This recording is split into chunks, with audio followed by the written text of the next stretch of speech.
अस्सलाम वालेकुम वरहमतुल्लाहि वबरकातुहू। उम्मीद है आप लोग ईमान और सेहत की बेहतर हालत में होंगे। जो लोग नए हैं चैनल को सब्सक्राइब और बेल आइकन को प्रेस कर दें। इमाम साहब की खूबसूरत बेटी। एक जामिया मस्जिद के खतीब की एक खूबसूरत बेटी थी जो जामिया में पढ़ती थी। एक दिन वो जामिया से वापस घर आई। गाड़ी से उतरते वक्त एक लड़के ने उसका चेहरा देख लिया। लड़की बहुत हसीन व जमील थी। लड़के को पसंद आई। उसने पता किया, लड़की खतीब साहब की बेटी थी। लड़के ने उसी दिन से सफ़े अव्वल में नमाज पढ़ने का एहतमाम शुरू किया। अजान सुनते ही वो मस्जिद के दरवाज़े पर पहुंच जाता। नमाज तक तलावत व कुरान में मशगूल रहता था। 6-7 महीने तक वो इसी मामूलात का पाबंद रहा। उसके बाद उसने वालिद से शादी की ख्वाहिश का इजहार किया। वालिद ने कहा, ठीक है, देख लेंगे मुनासिब रिश्ता। उसने कहा कि लड़की मैंने देख ली है। वालिद के पूछने पर उसने खतीब साहब की बेटी के बारे में बताया। उसने कहा, ये तो बहुत अच्छी बात है। इमाम साहब से मिलते हैं। उमैद बन महल्ला के साथ इमाम साहब की खिदमत में हाजिर हुए।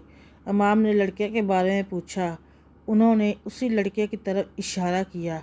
खतीब ने लड़के की दीनदारी को देख रिश्ता लड़की से मशवरा करने और रजामंदी ज़ाहिर करने पर कबूल किया। चुनांचे रिश्ता तय हुआ। 6-7 माह बाद शादी हुई। शादी के कुछ अर्सा बाद लड़के ने नमाज पढ़ने में सुस्ती शुरू की। 1-2 माह बाद लड़के ने दाढ़ी काट दी। घर आने पर लड़की ने सख्त नाराज़गी का इजहार किया। उसने कहा, ये नमाज़ें तो मैं तुम्हें हासिल करने के लिए पढ़ रहा था। अब मकसद हासिल हो चुका है, अब क्या ज़रूरत। लड़की ये सुनकर बहुत अफसरदा हुई और जाकर वालिद साहब से कहा कि इस बेदीन के साथ एक दिन नहीं रहना चाहती।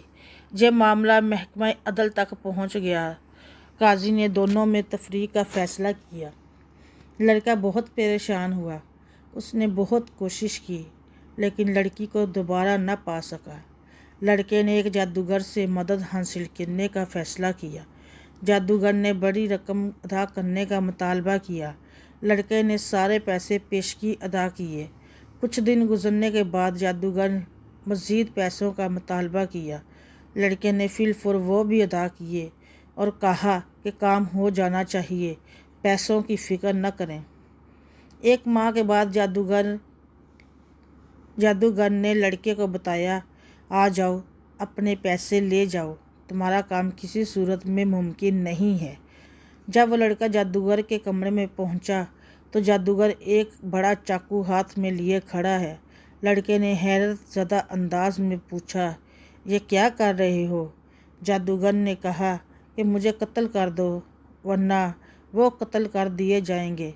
लड़के ने कहा, मैं ये नहीं कर सकता, लिहाजा मेरे पैसे दे दो। उसने पैसे दिए।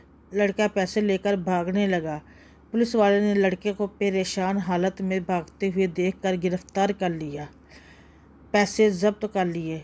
लड़के के तवस्सुत से पुलिस जादूगर तक पहुंच गए। जादूगर ने पुलिस को कहा, मार डालो, मैं मरने वाला हूं, मुझे वो नहीं छोड़ेंगे। पुलिस ने दोनों को काजी के पास ले गए।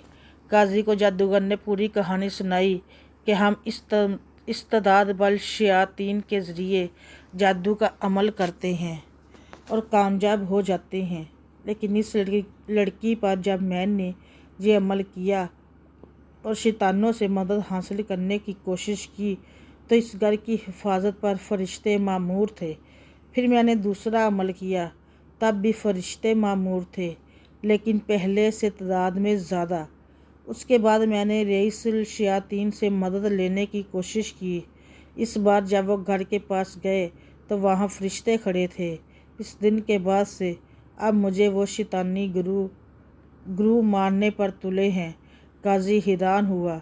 उसने खतीब साहब को बुलाया।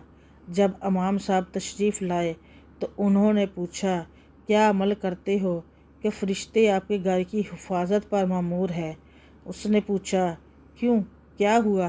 क्योंकि उसको पता भी नहीं था कि यहाँ क्या चल रहा है। जब उन्होंने इमाम साहब को पूरी कहानी सुनाई تو خطیب صاحب نے کہا کہ ہمارے گھر میں صبح روزانہ سورۃ البقرہ کی تلاوت ہوتی ہے، اور جس گھر میں سورۃ البقرہ کی تلاوت ہوتی ہے اس پر جنات اور شیاطین اثر نہیں کرتا۔ نیک خاندان کی حفاظت کے لیے اللہ پاک ایسے انتظامات فرما دیتا ہے۔ بے شک